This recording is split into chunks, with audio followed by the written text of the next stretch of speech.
Hello, good morning sa lahat. Andito tayo ngayon sa the beach house ng Silago, Southern Leyte. Ayan. Ito yung pinaka room niya, mga buildings na yan. Diyan kami natulog doon sa taas. Yung isang building, yung kabilang building, doon kami natulog. Pero dito yung may-ari. Yan. At with swimming pool na siya. Wow. Hindi man siya ganun kagarbo, pero may ganun siya. Oh.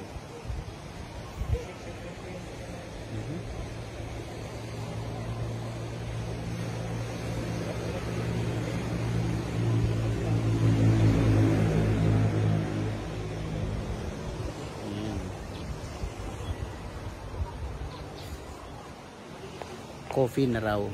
Let's go. Coffee. Let's take coffee.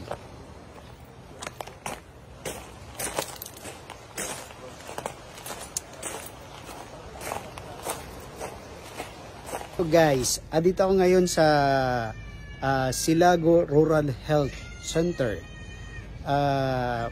Kaya kami narito para tingnan yung whale bone na ipinagmamalaki ng municipality ng Silago.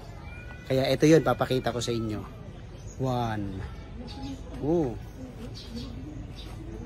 Yan. Oh.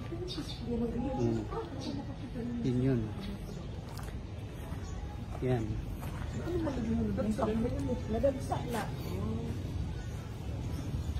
Yun.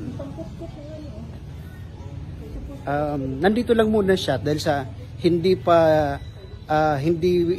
nasira nung ginagawa pala yung kanyang magiging museum nito ay nasira ng kalamidad.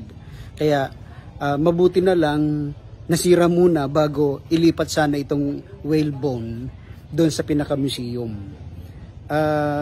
Yun yung isa sa titingnan kasi that is kailangan mai-repair at mai-rehab yung pinaka-museum na paglalagyan nito. Kaya ito napakalaki, kamangha-mangha. Ngayon lang natin nakita itong ganito na malaking whale bone. Ayan. Original po yan. Ayan. So, pupunta pa kami sa iba pang mga lugar para sa iba pang gagawin namin sa araw na ito. That's it for today. Maraming salamat. Dagang salamat, Silago. Thank you.